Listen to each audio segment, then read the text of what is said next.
Excellencies, ladies and gentlemen, it gives me great pleasure to welcome you to IRENA's 4th policy talk of this year. And today's policy talk will focus on the complex issue and topic of bioenergy. We will be presenting the findings of our forthcoming publication, Bioenergy for Energy Transition, Ensuring Sustainability and Overcoming Barriers. Bioenergy is an important energy source today and contributes the largest share of all renewables. Solid mass, liquid biofuels, biogas, and biomethane are being used for power generation, heating, and transport all over the world. There are also 2.6 billion people relying on the traditional use of biomass for cooking. However, not all of this use is sustainable. According to IRENA's 1.5 degree scenario, bioenergy will have a key role in the energy transition compatible with the 1.5 degree climate goal. Together with electrification and green hydrogen, bioenergy can play a significant role in the decarbonization of end users such as heating for buildings and industry and transport. The energy transition also requires universal access to clean cooking. SDG 7 requires that by 2030, we replace all traditional use of biomass with modern and clean energy technologies. However, on the current trajectory, the world is set to miss this target by a large margin. The sustainable production and the use of bioenergy can bring various benefits. It's already the largest contributor to renewable energy jobs, providing over 3.5 million jobs globally in 2020. It can also enhance energy security, empower women, and improve waste management.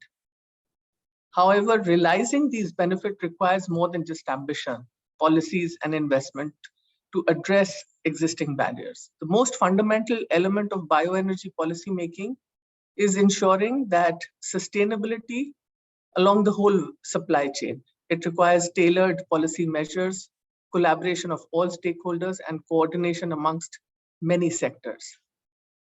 Our new report aims to present a balanced assessment of the role of bioenergy in the energy transition, recognizing the many challenges that policymakers face.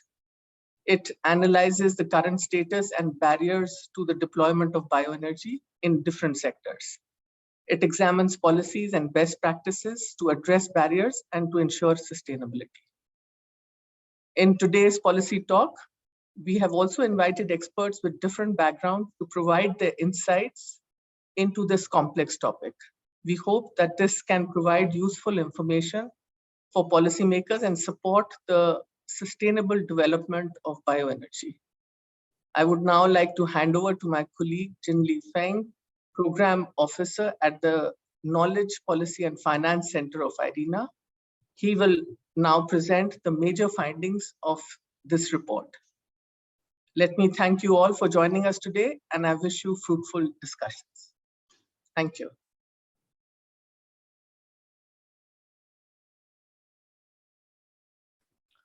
Thank you very much, Gauri. And my name is Feng.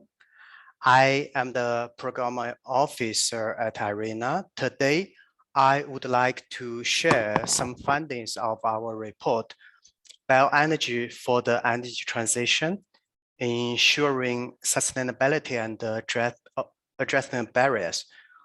The report aims to provide an overview of the sustainable bioenergy development.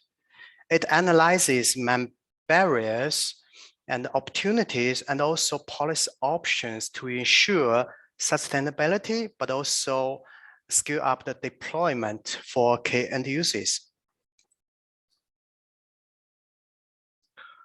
Bioenergy currently contributes to the largest share, almost 2/3 of all the renewable energy consumption worldwide. It provided 90% of the global energy demand in 2019. But half of the bioenergy is consumed for cooking and heating in a traditional way. It generates a high level of air pollution and causes threats to the public health. Especially women and children are more affected by these practices. Except for the traditional use, wood biomass, biogas, and biomethane have also been used to provide renewable heat for building and industry. A smaller share of bioenergy was consumed by transport sector, for example, the biodiesel and bioethanol. Solid biomass and biogas are also used for power generation in some European and Asian countries.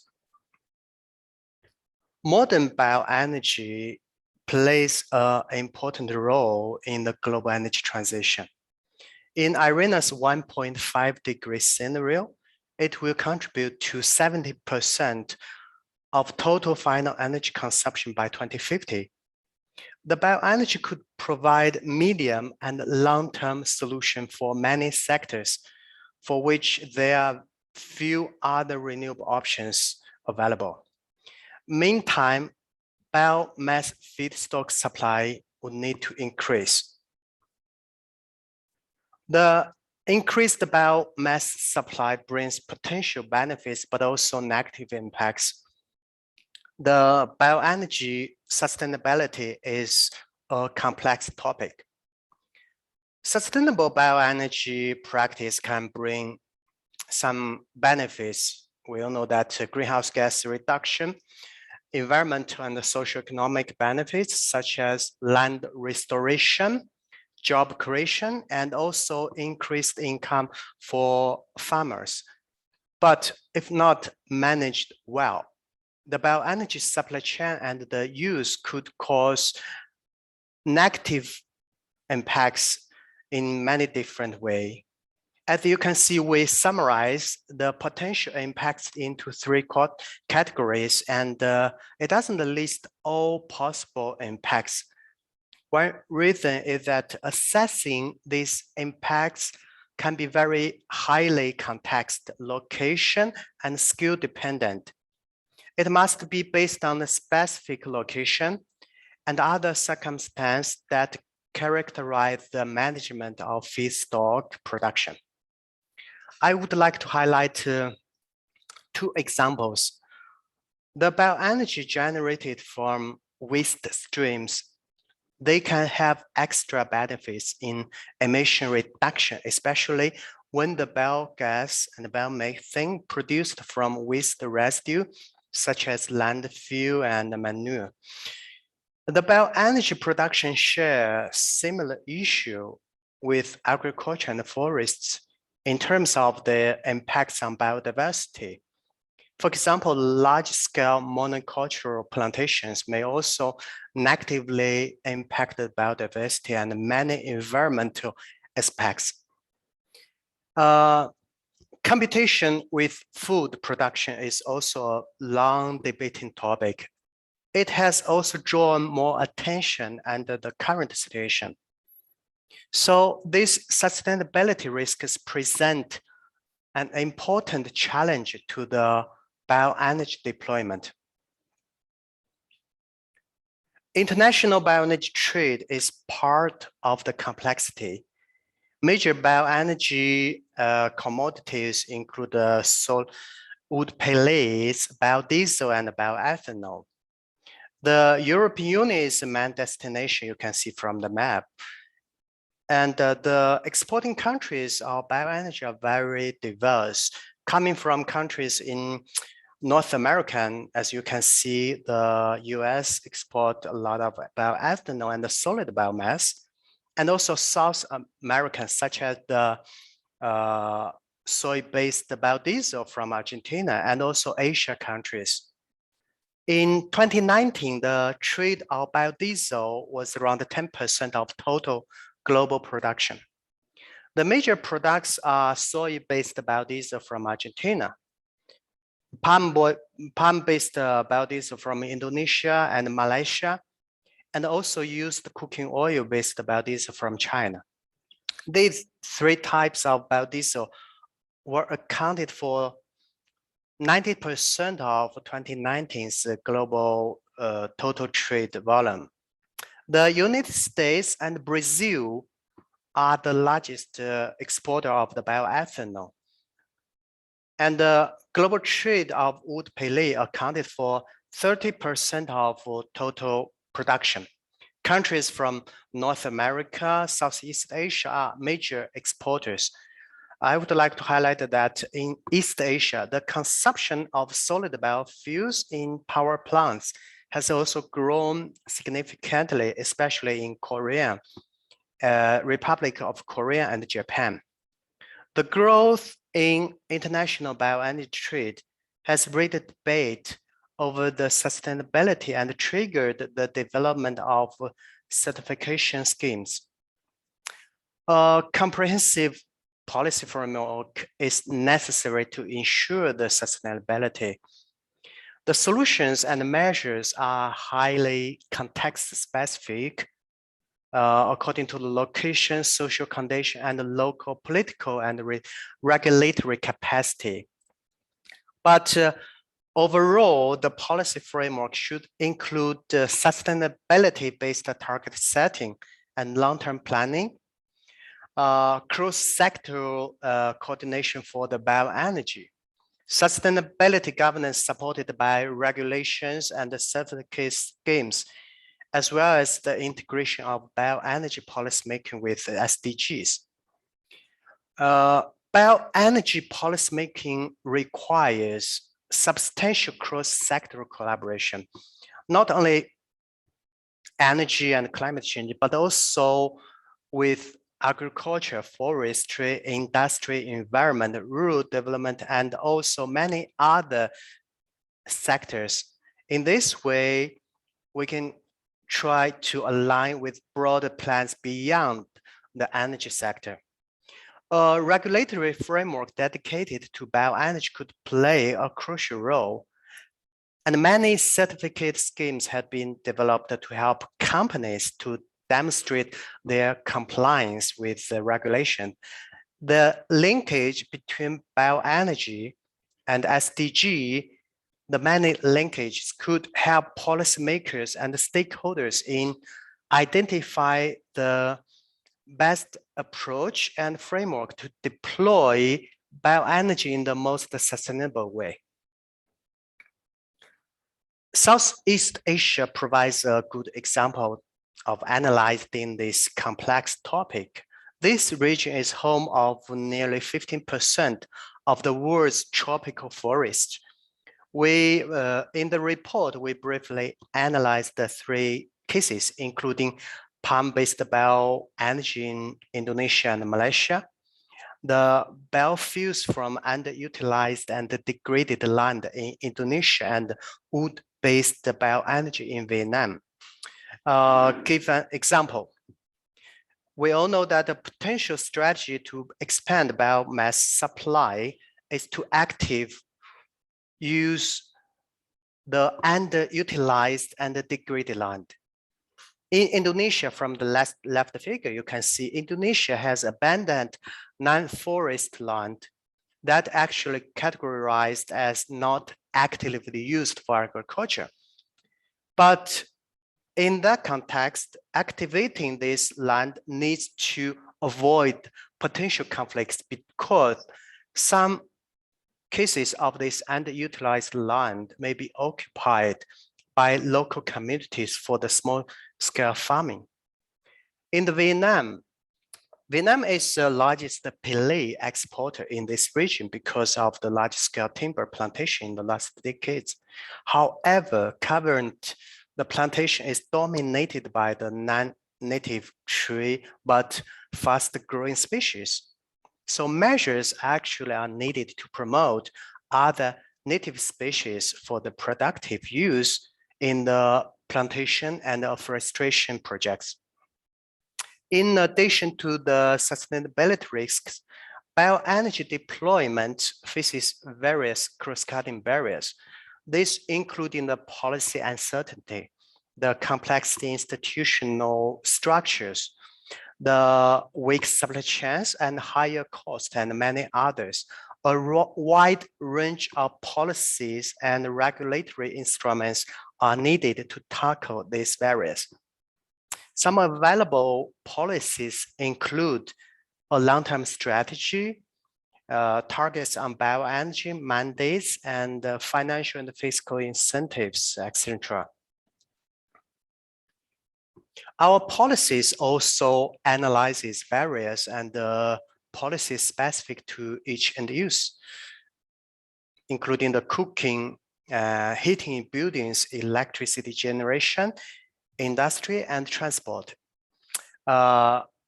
Starting from the clean cooking, currently billions of people rely on the inefficient cookstoves and the traditional use of biomass for cooking, mostly in the developing regions in Sub-Saharan and South Asia. According to IRENA's analysis, the achievement of SDG 7.1 universal access by 2030 has become more unlikely. The improved biomass cookstove and biogas digester could play a role. Many examples can be found in China, India, Vietnam, and many African countries. The clean cooking targets, result-based financing, and financial incentives are among the available policies to narrow down the investment gap and reduce the cost. In 2020, the building sector accounted for more than 30% of global total final energy consumption. Majority of the energy is used for heating service, including the water heating, space heating, and cooking. Modern bioenergy contribute to half of the total renewable heat in buildings. Except the pellets, biogas, and biomethane actually have huge potential to meet the heat demand in buildings, especially if the low-cost feedstock are available. Policies to accelerate the deployment, including obligations and targets on the percentage of biomethane to be included in the natural gas grid. But building codes can also be used to incentivize the use of renewable heat, including bioenergy. The bioenergy electricity has been installed in some European and Asia countries. However, the biomass feedstock are limited. The future's bioenergy power generation projects should be limited to projects based on waste and residue feedstocks and provide multiple benefits. For example, these bioelectricity projects must provide such as dispatchable electricity to accommodate more variable renewables, or combined with heat or BCCS, or act as the transitional fuel by co-firing in the existing power plants. The industry is the largest in the consumer sector in 2020. Most of the current bioenergy use in the industry is concentrated in the heat for cement and biomass-based industry. Actually, bioenergy in the energy transition could play more roles in providing heat for industry. It could also replace fossil fuel feedstock for the chemical sector, such as for production of bioplastic and some high-value chemical products like bioethanol. The specific targets and support to research and development can help accelerate the technology development and reduce the cost, which is the largest barrier for the bioenergy use in industry. The mandate for bioenergy-based industry products in public procurement, such as you can find the example in the United States, could also incentivize the deployment. Liquid biofuels have been used for road transport in many countries. Biojet fuel can help to decarbonize the aviation. But most of the advanced technology are still under development, but not in the commercialization yet. The bioenergy, its role in decarbonization of road transport and shipping, we would like to highlight that it will need to be coordinated with other renewable options, such as electricity vehicle, the green hydrogen, and green ammonia. And policies for the deployment of biofuel for transport should be placed in the overall policy framework, take into consideration of other approaches such as avoid, shift, improve approach and energy efficiency measures. So to summarize, bioenergy is an essential component for the energy transition, aligning with 1.5 degree scenario. It can help to decarbonize all end uses, but measures and regulations must be in place to maximize the benefits and ensure sustainability. The policy making should consider the environment, biodiversity, social and economic dimensions beyond the energy sector. Thank you very much. This is all I would like to share for today. Now I would like to pass the floor to Dr. Adam Brown, the Managing Director of Energy Insights. Dr. Adam Brown will moderate the first panel session of today's meeting. So Adam, the floor is yours. Thank you, Jin-Lei. Thank you for that very interesting presentation, which illustrates the importance of bioenergy, its role in many different sectors, but also its complexity and the very strong importance of making sure that bioenergy is produced and used in a sustainable way. So thank you. That was a very interesting presentation. I'm Adam Brown. I'm an independent renewable energy consultant. Spent a lot of my career focusing on bioenergy. And I was pleased to be able to help IRENA in some aspects of the report, which Jin-Lei has just summarized. So I will lead this first panel session, which is about how scaling up bioenergy in key applications. And we've heard from Jin-Lei the importance of having a good and effective policy portfolio if we're going to increase the role of bioenergy in a sustainable way.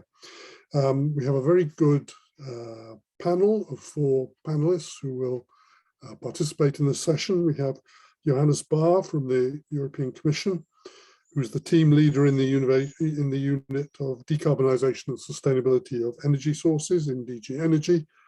And he's responsible particularly for the revision of the Renewables Energy Directive.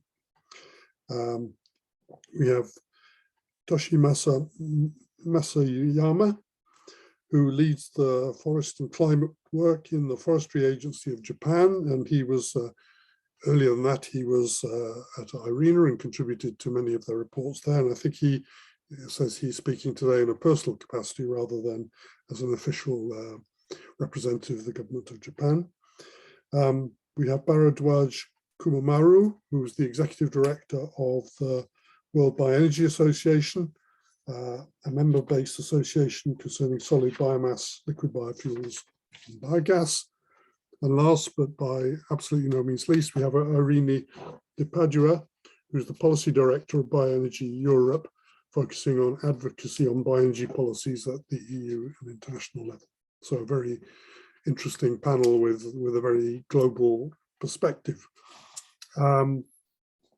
We will start off with some introductory questions to kick the discussion off with a question to each of the panelists.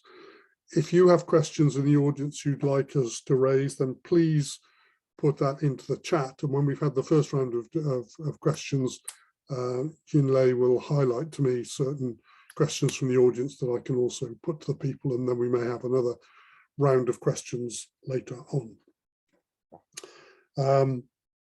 So that's the order of play, if you like, and how we're going to run the session.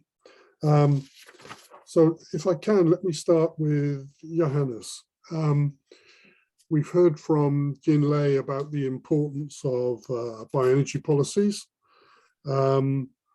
We've heard as part of that the sort of strategic role of bioenergy needs to be emphasized if it wants to develop.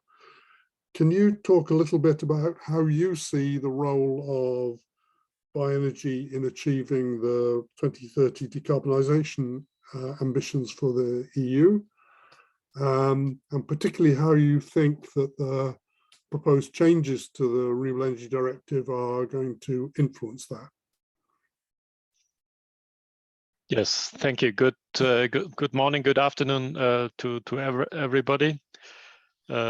Indeed, I mean, the renewables, the promotion of renewables plays a very important role in the EU energy policy since more than a decade. And bioenergy is is a very important part of renewables, of course. In the EU, it's about 60% of the renewables part, which is biofuels and biogas and biomass. So it is an important part of our energy mix and an important part of, in particular, of the renewable energy mix. And this will this role will also continue to be important in the next years up to 2030. As you probably know, we have now more ambitious goals. The EU objective is to become fully climate neutral in 2050, and on the road, we have now just last year proposed from the European Commission in the context of the EU Green Deal new ambitious objectives also for renewables. We want to basically double the renewable share in the EU energy consumption from the current figures to up to 40% minimum in 2030. And this increase, of course, has also triggered us in a way in view of the sustainability issues which are linked to bioenergy, that we have also proposed new targeted strengthening of the sustainability criteria, which are already existing in the EU legislation for agricultural biomass since 2018 and also before even, and for forest biomass also since 2018, the adoption of the last directive. So there are indeed sustainability issues, and we have to tackle them, both for agricultural biomass and for forest biomass.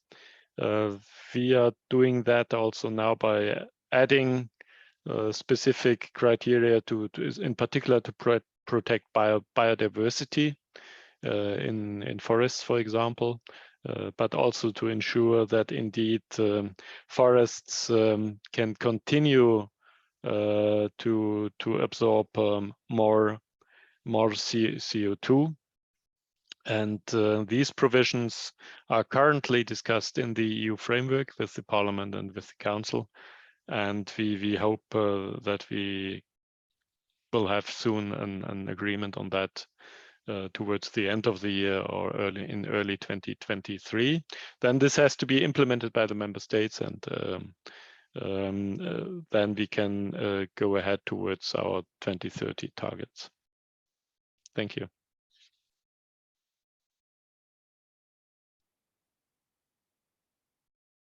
You are muted still. Sorry. Irene, perhaps you could give us your perspective from Bioenergy Europe on more or less the same question. What do you think the prospects for bioenergy are in the EU, and how do you see these changes and how they may affect the future? Thank you so much, Adam, and again, good morning or afternoon, depending where in the world is our audience from Brussels. I'm Irene Pado, I'm Policy Director at Bioenergy Europe, and for those that don't know the association, we do represent the European bioenergy sector within in the European market. So thank you for the question indeed, Adam, and I'm really happy to have also Dr. Bauer speaking before me, because we do work a lot together on this subject, and we do agree that indeed bioenergy will play a key role in the future of our energy mix in 2030 and in 2050.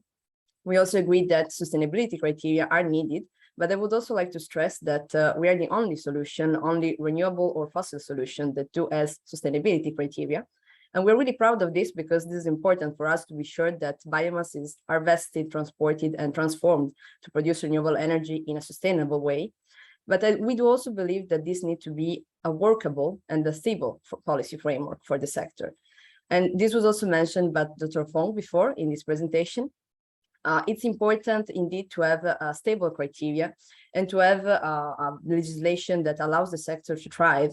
And we do believe that biomass can double in a sustainable way in 2030 and even triple its size in 2050, still in a sustainable feature. Because if we look at unsustainable practice, unfortunately, there are still some, and this can go much beyond that. But if we're looking at sustainability criteria and a workable framework, we're convinced of this possible increase. But what is important, and I would like to stress that indeed now we have higher renewable energy target in Europe to reach 45% by 2030. And this cannot be done if we start to put in place feedstock restriction, which do not increase biodiversity.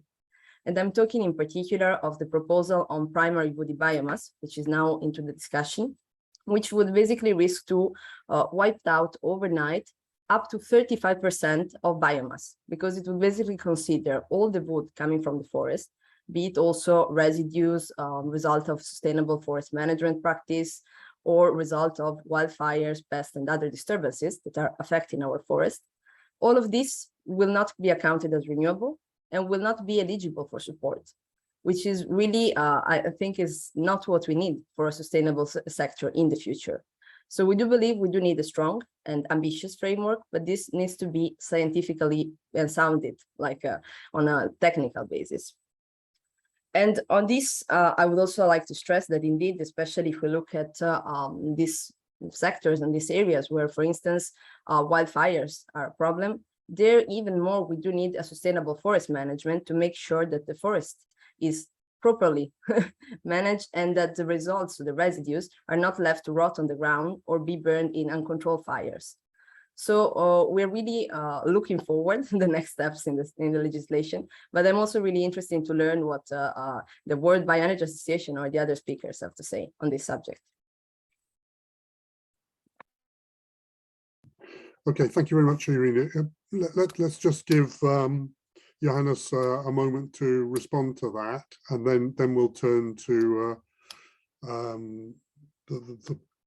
both Bharawaj and Toshimasa to discuss this further. Could you just respond to that first, Johannes? Yeah, thank you.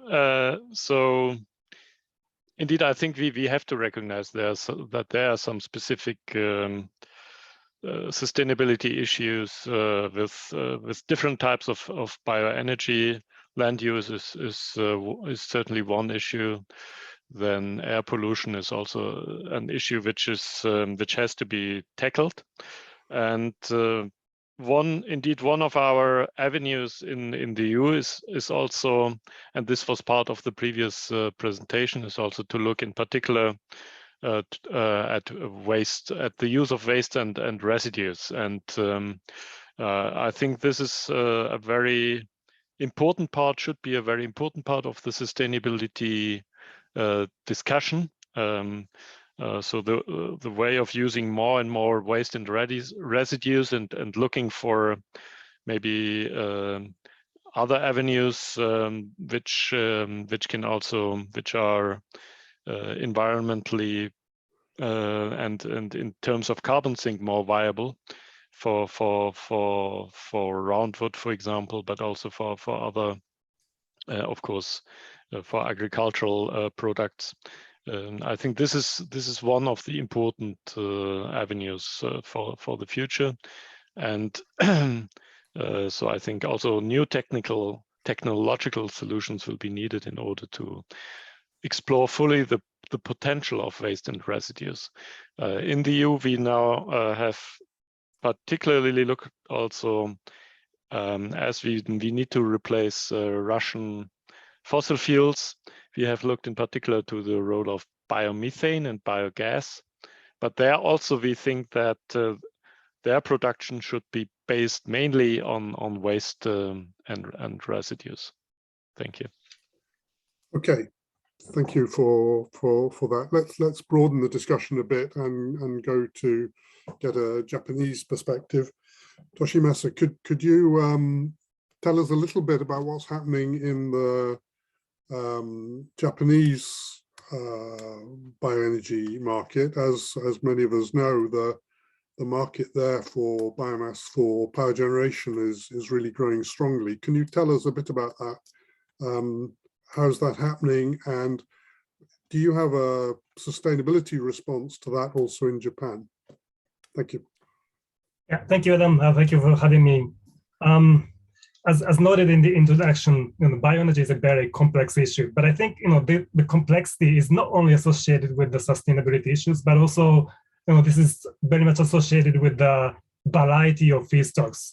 So when I was working for IRENA, I was looking at forestry as one of the as a part of bioenergy, but now I'm working for the forestry. So bioenergy is just a part of the options for the biomass products, forest biomass products.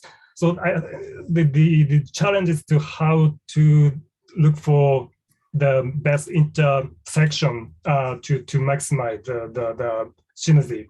So yes, as in Japan, according to the IRENA database, Japan has the 7th largest installed capacity of biomass, solid biomass power, which is quite huge. But that whole landscape has drastically changed in the last only 10 years.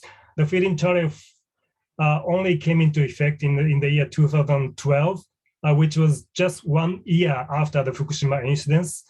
But the feed-in tariff had a huge impact on the supply, wood supply market, because before the management of forest, planted forests were somehow not linked with the economic activity, because the sun management planted forest requires intensive care through thinning activities, but it was not economically feasible to get the thin trees out of the forests because of the economic reasons. But the introduction of the feed-in tariff created a huge market for low-grade logs and logging residues.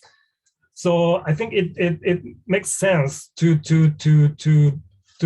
highlight the potential of use bioenergy to make such low-grade logs economically viable. So on the whole tree cannot be used only for material use, but part of whole tree should be used for bioenergy. So it makes sense to make use of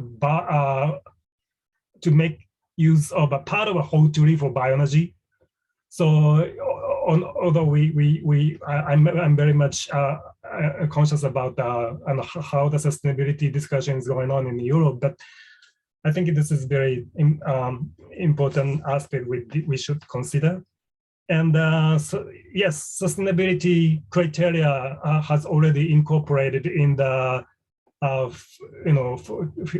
feedstock criteria to be eligible for the feed-in tariff. So we have certain criteria mainly based on the certification schemes. But one thing I'd like to highlight is, as I told you, I'm looking at the forestry. So bioenergy is just a part of that. So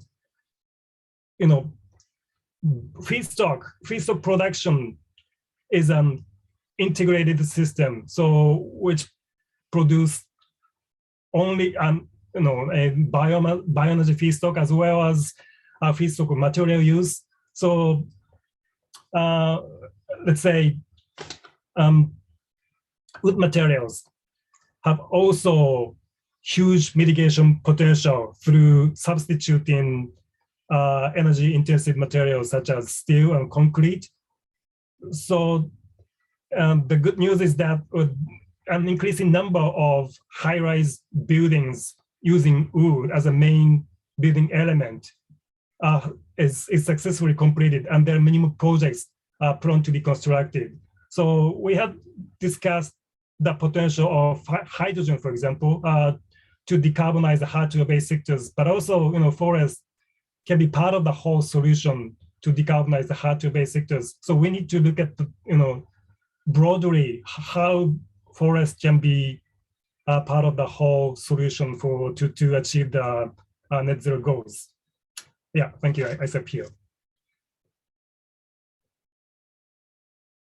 Thank you very much for that Japanese perspective. I think it's very interesting to contrast that with the European position. Bioenergy, can you speak a little bit, moving perhaps a little bit outside the sustainability debate, which of course we're going to return to in the second question, in the second discussion session. We've heard about the complexity of bioenergy and there's the sustainability issues and so on and so forth. If we're going to get this huge growth in bioenergy that is envisaged in the IRENA scenario, in the IEA scenarios, in most low carbon scenarios, what policy measures do you think are really needed to help drive that in your perspective? Yeah, perfect. Thanks, Adam, for the question, and thanks to Jin Lee and his team at IRENA for inviting us to this very interesting panel discussion. I think we've always been supportive of the work being done by IRENA and the emphasis that they put on bioenergy now and also in future scenarios. First of all, at the outset, I've been hearing it quite interestingly with the discussion and fully supportive of the position taken by Bioenergy Europe on the situation in EU. I think they're doing a fabulous work in Brussels and will be quite supportive now and as well in the future. I represent the World Bioenergy Association. So we are an industry association based in Stockholm, where we advocate for bioenergy globally, and our members include technology suppliers, biomass producers, national and regional associations, and research institutions, and so on. And so when we start talking to our members on the challenges and the risks associated with implementing bioenergy projects, there are some key themes, I think, which emerge from those discussions. First, if we look at the financial aspect, I think there's no challenge, there's no problem in lack of finance. There is a significant amount of money available, but of course there are certain risks associated with any projects, including bioenergy projects. And when we look at the supply chain, and I think there's a brief mention in the earlier presentation on the challenges of supply chains which help in increasing the use of bioenergy. I think there are certain steps. Industries, of course, do their part in mitigating the risks in the supply chains, but we feel that the governments can step in some way, in some aspects, in mitigating some of the risks for bioenergy implementation. And if you'll start looking at, say, the feedstock part, I mean, one of the critical aspects for any bioenergy project is readily available biomass throughout the year, preferably in a centralized location and preferably in a dense format. And I think it's important to look at the success story of countries which have a high share of bioenergy, whether it's Sweden, whether it's Brazil, whether it's now Lithuania and the district heating networks. Of course, all of these have benefited from localized availability of resources, whether it's, say, sawdust in sawmills or bagasse in sugar mills.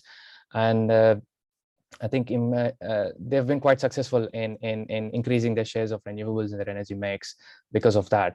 Of course, when we start talking about agro biomass, the challenge is slightly different. It's not as easy. It's not centrally located. And I think there the governments can step in to help support and provide some incentives in collection, transport, storage of some of these agro biomass. And there are some good examples in some Asian countries where there is investments in R&D for example, for densification, torrefaction or briquetting, which of course would help densify some of the agro residues and help them co-fire in coal power plants. So the challenge for feedstock is very different depending on what we talk about. Then if we start looking at the technology, it's also very important to know this. It's not one particular technologies. There's a mixed bag of technologies, some very commercial, been used for a very long time, whereas some are still under development. And I think here policies targeting key technologies by providing, of course, some technologies do require some capital investments, but also some require, of course, co-financing, which help in increasing the share of bioenergy. And there's a good examples in some Asian countries where there's government co-finances the upgradation of boilers and sugar mills, and that would mean more electricity, more efficient use of biomass, and more electricity to the grid. So again, depending on the technology, it's some of them need support, and it's important to look at that specifically as well. But more important than technology, I think the final point is a stable market, a well-defined, stable, and a long-term market for end use of bioenergy. Previously, most of the policies have focused on electricity, and we feel that if of course, we need to use biomass more efficiently, I think governments can be more holistic in their approach. They can initiate policies. Some, of course, are already done to look at non-electricity sectors, whether it's, for example, policies such as carbon pricing or targets for reducing, say, oil use in the heating sector, mandates for increasing bioenergy or renewable energy in cooking, so mandatory procurement of biofuels by oil companies. These are very sector-specific policies, which of course promote and which have been neglected in the past, which of course will promote the increased and efficient use of bioenergy. And I think I'll be repetitive when I say that these policies should be stable, they should be long-term, not depending on, say, election cycles. So they have to be long-term, they've got to be technology agnostic, and most importantly, they have to have broad political and public support. And just to, as I say, conclude, I think two things emerge, and I think that's already been mentioned by the Deputy Director and Yin Li at the start: communication and coordination. There's regular communication of the key benefits of bioenergy with those which will be impacted by bioenergy projects, and coordination with partners, whether it's international, whether it's local, the private sector, civil society, other government agencies, and most importantly, financial institutions, is critical. Communication coordination, if we are to achieve anywhere near what we plan to do with bioenergy.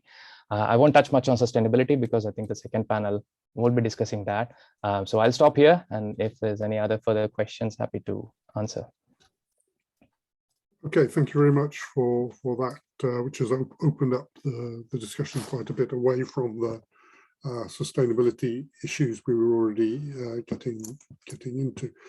Just a couple of quick questions from the chat. Toshi, I think that Japan, of course, provides some of the biomass that's being used itself, but there's a question here about the imports of materials from other countries into Japan, from the countries around you there in Southeast Asia, who of course are very rich in biomass. What's the perspective on that, and do you think there are sustainability challenges associated with importing those materials? Thank you, Adam. Thank you for the question. As noted in the introduction, one good aspect of bioenergy is tradable. So Japan is a big importer of wood pellets from Vietnam, for example. So that's one aspect. But at the same time, everybody knows that the energy demand in Southeast Asia is expected to rise as the economy continues to grow. So another aspect we can consider is, if bioenergy production system is established in Southeast Asia, then you can utilize the local resources for their own purposes. So we need to, strike a balance how best to utilize the local resources, for example, for the local consumption, or to export them for overseas market. But for example, wood pellets is a good example, but also, we have discussed a lot about palm oil, for example, but, palm oil is just a main product, but there are many other byproducts produced along, generated along the supply chain of palm oil, such as PKS or palm palm oil mill effluents that has a huge potential to utilize the biogas, for example. So there are many investments going on by the Japanese farms in Southeast Asia. So that's one of the area that we can cooperate based on the technologies that Japanese companies have. So that's thank you. Okay, thank you for that response. I think this question of cooperation, which is coming out from the discussion, is very important. I think both for helping with technology transfer, but also in capacity building for if people are going to put in place effective sustainability regimes. It's not easy, and I think many countries might well need help and support in doing that. So I think that's a very good point. We're coming towards the end of the time, but maybe just one last question from the chat. There's been a big increase, the correspondent says, with bioenergy in Europe from biomethane and biogas, and from biodiesel, from canola, and so on and so forth, but also now, of course, from wastes. These are very sensitive to the levels of support being made available.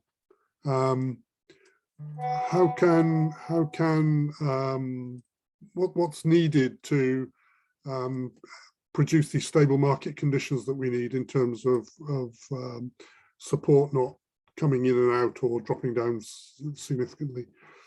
Raj, would you like to comment on that first? Yeah, I mean, sure. Very interesting question. I think that's particularly true in some countries where we've seen that challenge. And I think, first of all, I mean, a key simple answer would be to make a level playing field. So most of the times, whether it's bioethanol or biogas, have to compete with heavily subsidized fossil fuels, and it's just not possible sometimes. So they need some support, either reduce the benefit or the subsidies or opportunities for fossil fuels, or increase the support for bioenergy. And it's important to realize also that providing such, whether it's grants or subsidies, the benefits are not just local. That drives innovation, that drives reducing the cost of the technologies, which can be used in other parts of the world as well. So it's not a black and white answer. There are absolutely benefits for providing support for certain technologies which drive innovation and benefit for other regions as well. I'll stop at that. Okay, do you have a response to that, IRENA? I think Johannes has already replied to this in the chat, but I'm just giving the other people a chance.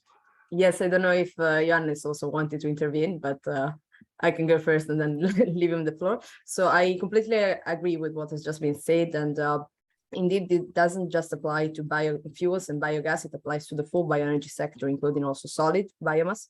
If we look at the subsidies, per unit of energy produced, biomass gets not only less subsidies than, for instance, photovoltaic or wind power, but also from fossil fuels. So fossil energy is still more subsidized than bioenergy, which is sustainable. So what I think would really promote a further increase and scale up the sector will be first stopping the subsidies for fossil energy, and consequently start a gradual phase out. So starting with coal, heating oil, and then going on to all the fossil resources, especially now that we are trying as a European Union to get away from Russian and Belarusian dependency on specific fuels. So this is for sure an important thing. And then as agrobiomass was also mentioned before, because indeed, if we look at solid biomass, most of it is woody biomass, almost 70%, but we still see a huge potential for agricultural biomass. And there, I do believe there are specific policies that can be implemented. We have the Common Agricultural Policy in Europe, we have the Carbon Farming Initiative, so the sustainable carbon cycles. And there we can use and turn like degraded land or marginal land or contaminated land to be phytoremediated and to be used to grow crops which will not compete with food production and will actually bring benefits for the environment, the economy, and the society. So I do believe there are several things that we can do in this context, but I will leave the floor also to the other speakers now. Thank you, Irene. Johannes, would you like to just respond to this question? And then I'm afraid we're going to have to draw this session to a close, but please. Yes, I think I can agree, of course, that the subsidies, and this is an objective also of the Commission, subsidies for fossil fuels have to be reduced also in order to clearly have a level playing field. This is of course a global challenge which needs to be addressed everywhere in order to promote further renewables in general. I wanted also to quickly respond to the question of stable investment climate, which is of course in principle very important. Obviously now we are in Europe in an energy crisis, in a very difficult situation. Then also, yeah, it is clear then that also the regulatory environment is changing maybe quicker than expected. So we have a number of new initiatives. A number of them are also reacting to the crisis, be it the climate crisis or be it the crisis linked to the Russian war in Ukraine. So there are a number of aspects which are changing and which are of course not ideal also for investors, but such is the overall energy situation, and we have to basically jointly adapt, establish new rules on the regulatory side, but then also of course the economy, the commercial sector has to adapt and is adapting also to the changing situation. Okay, thank you very much. I think we have to draw this session to a close. Thank you very much to the panelists for your interventions and to the audience for some of the questions. I think it's been an interesting discussion. I think we've highlighted this need for long-term stability if we're going to get investment. We've highlighted the important role for international collaboration and cooperation and capacity building, which I think is very important. And of course, we've got inevitably drawn into the sustainability debate, and particularly into the forestry issues.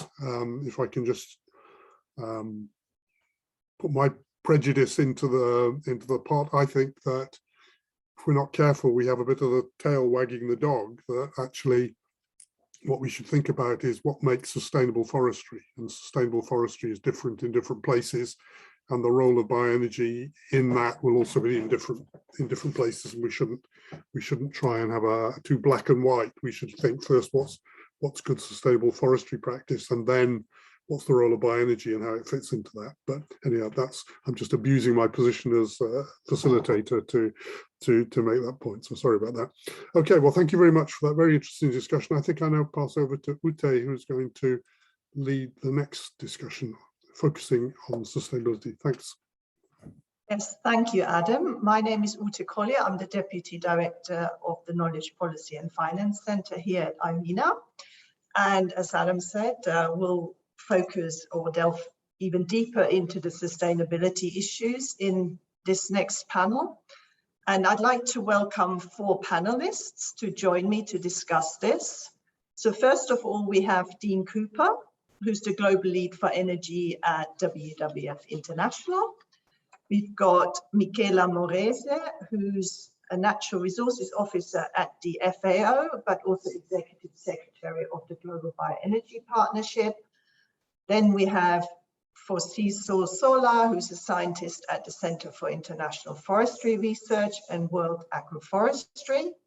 And finally, Julia Tomei, who is an assistant professor in energy resources and development and deputy director of the Institute for Sustainable Resources at University College London.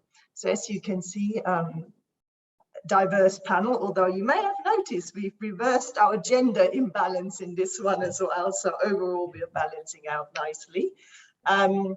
So rather than, we had a couple of policymakers and industry representatives on the last panel, here we have, representatives of partnerships, NGOs, and people working on research. So and all are, of course, experts on the sustainability issues. As in the previous panel, any of the audience, if you have any questions, please put them in the Q&As. We will try and pick out some of the questions to answer live by the panel, but also the panelists and my colleagues will answer them in the chat if they can. So we'll kick off with one question to each panelist, and then we have some general questions. So I'm going to start with Michaela. So Michaela, I mean, you may want to quickly tell people what the Global Bioenergy Partnership is, but I do know that the GBEP, as it's called, has developed sustainability indicators more than 10 years ago. And I think your task force has operated even longer. Can you just tell us how they're actually being used, maybe using an example? And what else is GBEP doing to advance bioenergy sustainability? Over to you. Thank you very much, Ute, for this question. But first of all, thank you for the invitation to join this extremely interesting panel and event today. So yes, Global Bioenergy Partnership is an international initiative which is formed as of today by more than 80 members between governments and international organizations. As you mentioned, in the end of 2011, beginning of 2012, we agreed after a long 3-year process. We agreed a set of 24 sustainability indicators, under each of the 3 pillars of sustainable development. So here again, the first message from GBEP is not only the importance of sustainability, but also the equal attention that should be paid on the 3 pillars of sustainable development: environmental, social, and economic. While normally there is a focused attention towards environment and less attention towards the rest of the sustainability aspects. These indicators have been measured since then, have been measured in around 15 countries. And us as FAO, we have implemented in 4 countries, Colombia, Indonesia, Vietnam, and Paraguay, on a different range of bioenergy value chains, depending on the priority of the country, of course. The main objective of the measurement of these indicators is not only to measure and monitor the sustainability performances under the environmental, social, and economic aspects of any type of bioenergy, any type of bioenergy value chain, but also to use the results of this measurement to inform decision makers with view for them to use this important information to adjust the national policies. And therefore it's a policy recommendation kind of support that we do and that we've been doing in the last 10 years. And if measured over time, of course, the additional information could give to policymakers further additional information in order to further adjust the national policies. Since then, since the launch of the set of indicators, and we, as I mentioned, we have implemented them in as many countries as possible, and we are continuing so. But in the meantime, what we've done, we've also collected experiences and lessons learned from the measurement of these indicators in those many countries. And we have developed at the beginning of 2020, so a couple of years ago, an implementation guide in order to give additional guidance to the experts that would like to use the GBEP indicators at the national level.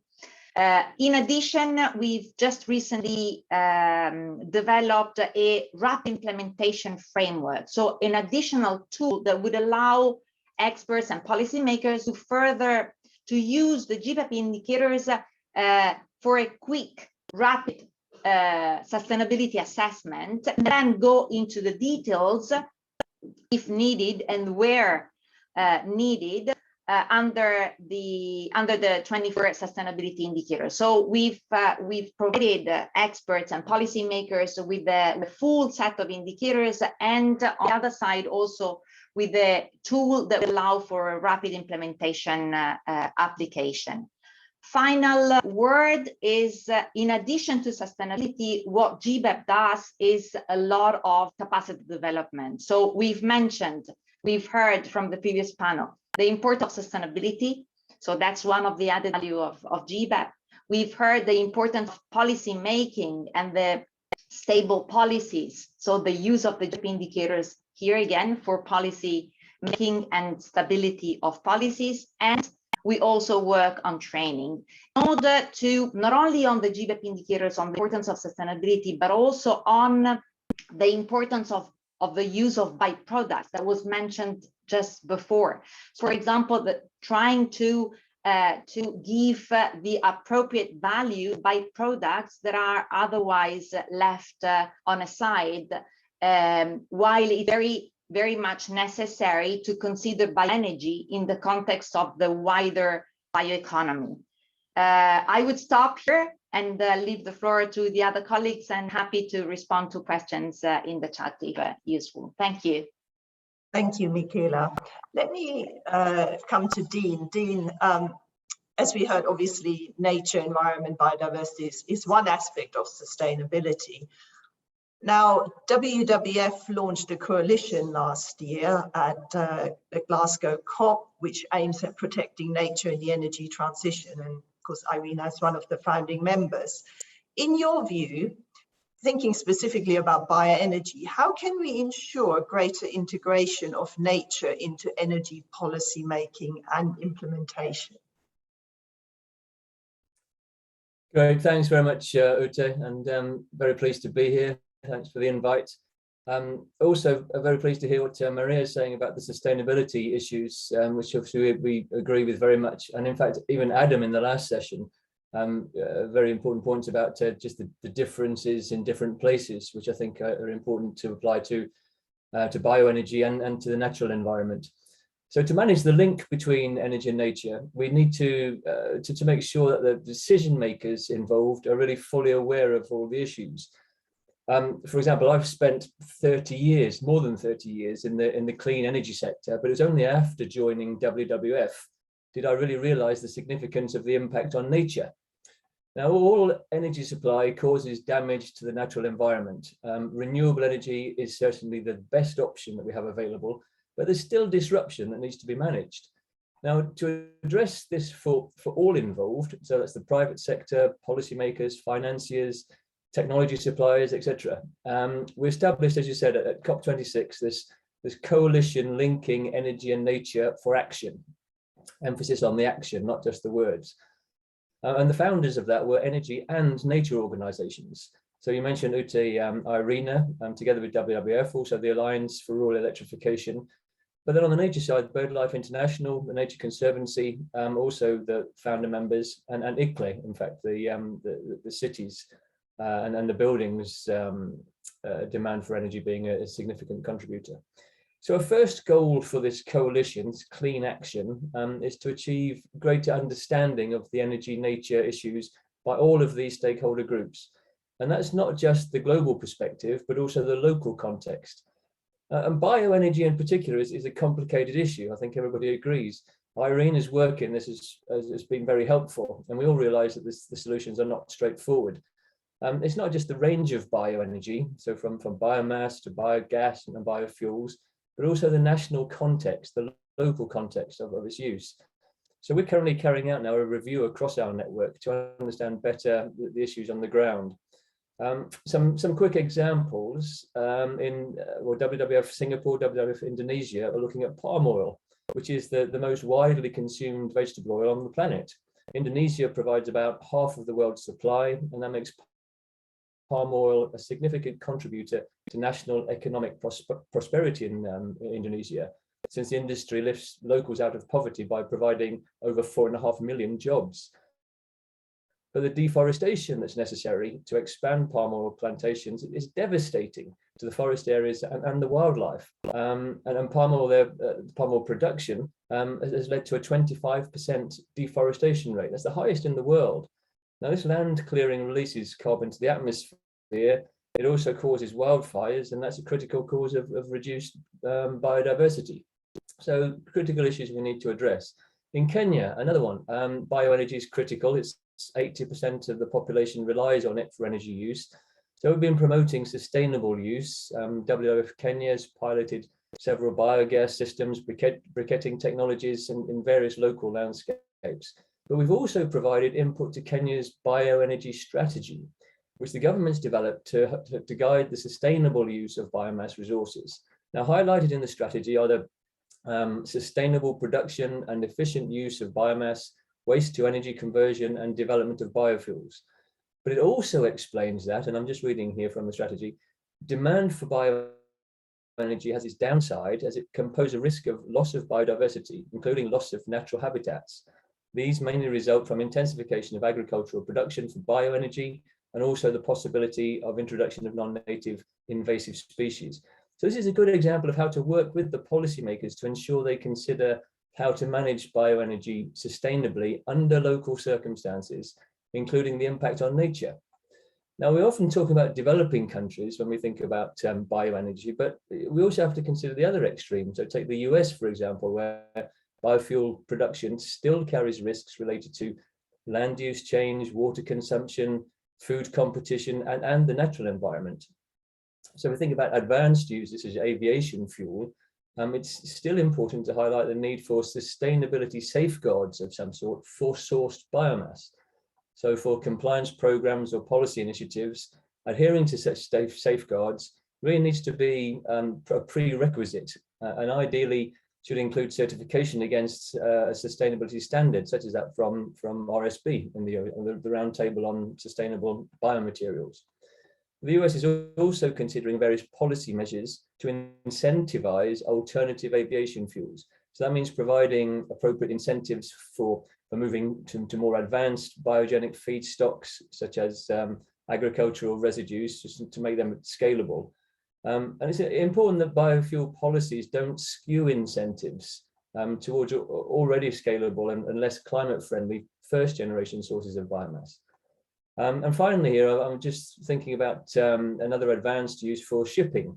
So we've worked with partners in the shipping sector to develop environmental and social sustainability criteria for alternative fuels for shipping, so including biofuels. We submitted those to the criteria to the International Maritime Organization, and they got considerable support from the countries and are now currently under consideration as part of the negotiations over how to address fuel life cycle emissions and other impacts, including the damage to nature. So these are just some examples of how we can try to manage bioenergy use at the local level in developing and industrialized countries, and so increase understanding of the impact on nature. So I'd of course be very pleased to hear from anyone on the call who might be interested to join our efforts in this regard in this Clean Action Coalition. But let me hand it back to you for any questions as well. Thanks, Ute. Okay, thank you, Dean. For Sisosola, Dean just mentioned the issue of talking about Kenya and the reliance 80% on bioenergy, and Jin Lei in his presentation showed the huge amount of bioenergy used traditionally, mostly for cooking.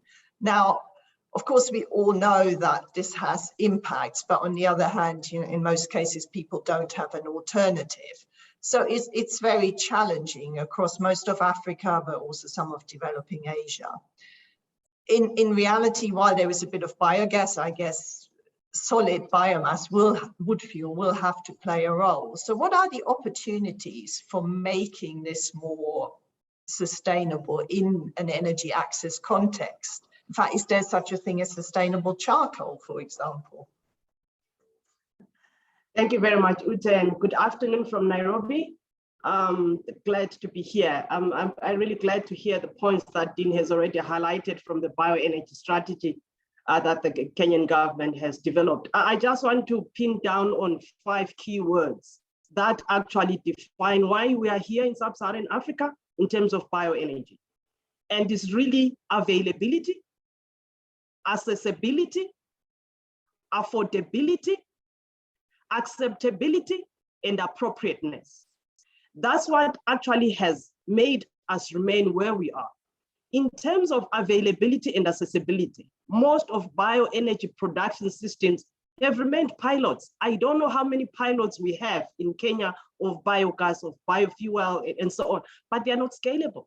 They've remained pilots because there are many constraints, investments, incentives that cannot really catalyze better supply.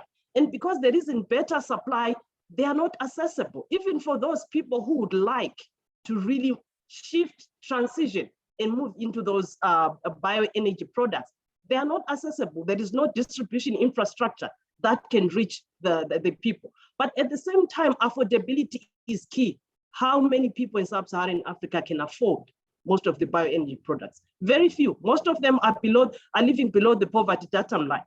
What comes and what is important is food.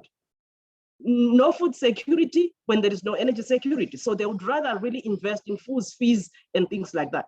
Energy comes later. If I can still fall back on a traditional biomass energy product, that's still okay. And then for a long time, people have been talking about, are really modern bioenergy products acceptable? Are they really appropriate for the meal that I'm preparing? Are they appropriate for the pot size that I'm using to cook? Do they give me the nice aroma that I can get from charcoal? These have always also been constraints of adoption, or at least creating some level of demand that can incentivize production. But right now, we're the most youthful continent. Most people are actually very young. Those cultural ties and those cultural tastes are shifting. They are changing. And therefore, there is an opportunity that we can have more modern bioenergy products being used, as long as we can solve availability, accessibility, and affordability. So we need better investment. There was excitement around 2000 to 2010 by many governments to actually engage in the production of biofuels and so on. But that excitement was lost. There were lots of questions about bioenergy and food production, bioenergy and deforestation, but also there wasn't really investment in appropriate technologies for production that will make the product compete with LPG and other products and still be as affordable and accessible to the common people within the continent. Let me leave it there for now. In terms of sustainable charcoal, I can just say it's possible, it's feasible, but it needs lots of policies that can be enforced to make sure that whatever strategies are put in place are followed. We have a ban of charcoal in many countries in Africa, and every other person has a charcoal bag in their house. So what are the bans for? It's because they're not enforceable. If you cannot provide an alternative, people always go back to charcoal. Therefore, we have no choice but to make charcoal value chains more sustainable by improving the feedstock. We don't have to depend on natural woodlands. We can depend on other materials to actually produce the charcoal. We also need to improve the carbonization, increase from the 15% to 40% in terms of recovery. We need to increase the adoption of clean cooking stoves, so that if you are actually using less charcoal for each pot, you are conserving more trees in the forest. Let me leave it there for now. Thank you. Thank you. And of course, very good point about affordability, which unfortunately has got even worse in those places where people are using, say, LPG for cooking, which with the current energy crisis has got worse. So not an easy problem to solve. And you're right, the place is littered with pilot projects, isn't it? Julia, let me come to you. And it's kind of, well, what we just discussed is part of what I want to ask you. And this is really about just an inclusive energy transition, which is very much part of what we here in IRENA talk a lot about. So when we're looking at 1.5 C target scenarios, rapid transition for bioenergy, can this be done while achieving a just and inclusive energy transition? What are some of the risks, and how can we ensure they're minimized so that we get equitable outcomes, especially for the poor, and not just developing countries, I mean, globally, I'd say. Yeah, thank you. And thank you very much for inviting me here today. It's been fascinating listening to all the discussions, and what an interesting and challenging question you've set me. I want to start off by saying, well, firstly, apologizing for the screen. I realize that I'm sat in front of a light, so my face keeps popping in and out of the darkness. So apologies for that. But I want to really begin answering the question by saying that my research and my interests really focus on people, and indeed transitions are fundamentally about people and making sure that we manage through transitions to 1.5 degrees to keep the world a good place to live while improving quality of life. And that clearly means that transitions need to avoid deepening and exacerbating existing injustices and avoid creating new ones. And so I want to also point out two aspects of justice that it's important to think about. So firstly, we need to think about distributive justice, who benefits and who bears the burdens of transitions. And secondly, procedural justice, so how different groups are included in decision-making processes and whose voices are heard. And thinking specifically about bioenergy, some pathways that are consistent with 1.5 degrees imply very dramatic increases in biomass, which is going to require significant land use change and trade. And this obviously has a number of interconnected risks for justice, some of which we've already heard about through the two panel discussions.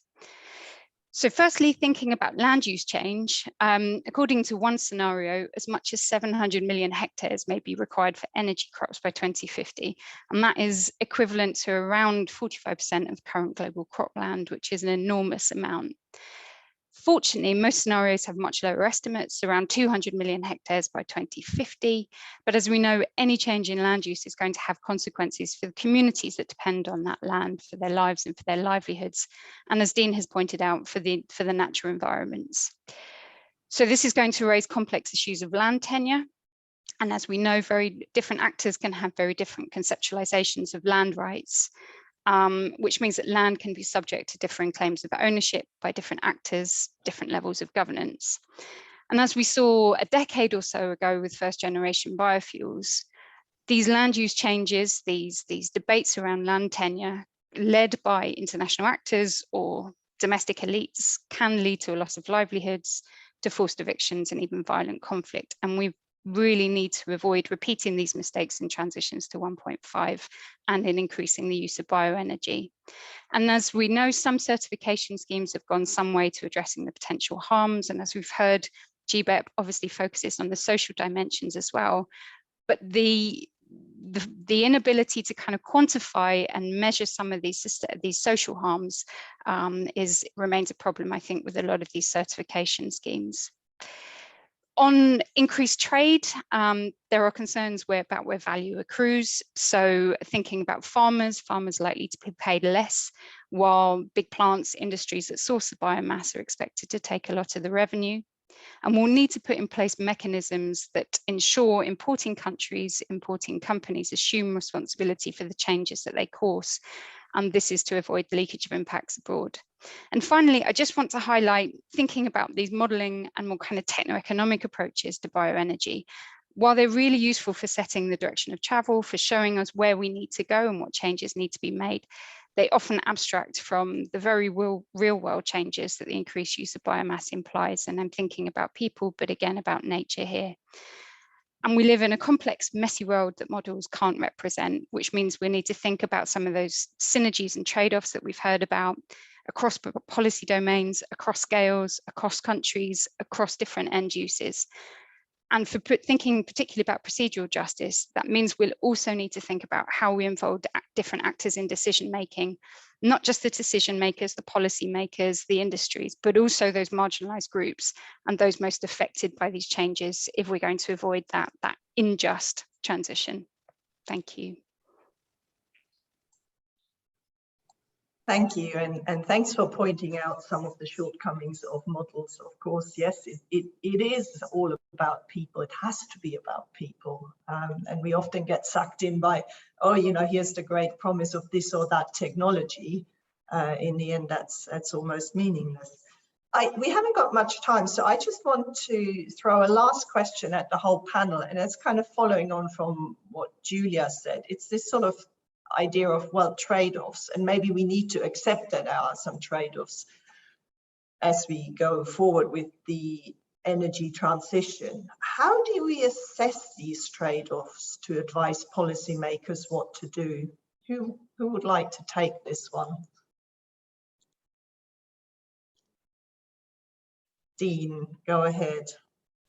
And then Michaela. No, I think this is a critical question. And it's, I mean, as with any processes, I mean, trade-offs are almost inevitable.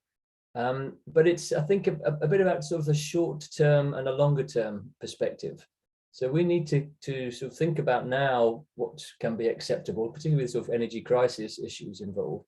But what can be okay now as a platform for developing what should be a much better situation in the future. So there's a long-term goals, but what are the steps to reach those different goals? And obviously there are different rates of progress in different countries, and we should not sort of think we're all acting in isolation and we've got to develop our own way forward, but rather learn from each other's experiences, understand what are the best approaches, and then adapt those to our own national situation. And there we can judge which are going to be the trade-offs involved, and we can minimize those trade-offs and move closer to this ideal situation that works for all of us, for the planet as a whole. So I think it is that question of looking at the individual concepts, but working together as a global whole and learning from each other's experiences. Thanks. Michaela?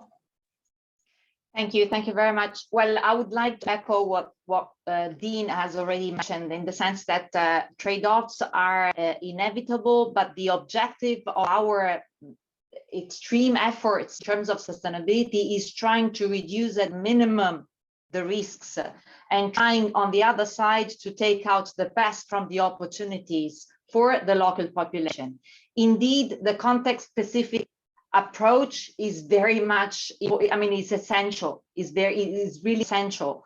And just to give a concrete example of one specific case where we implemented the GVAP indicators. In the case of Vietnam, biogas mainly from pig manure at the smallholder level. So in this case, what we measured was important for local smallholders in order to improve their management of the anaerobic digesters, and in order to facilitate policies, in order to facilitate microfinancing for generators to best use the plus of biogas. So you see, we have the possibility to trying to take the best from the opportunity. It's a matter of being clever in monitoring, trying to minimize the challenges and support and push somehow policies and capacity development. Thank you. Thanks. Julia? Just really quickly to echo what the others have said, but also to highlight that I think it's really important that we learn not just from our successes, but also from our failures.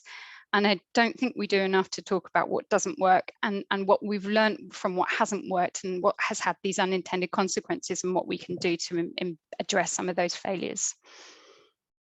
Thanks. And a final word to Sola.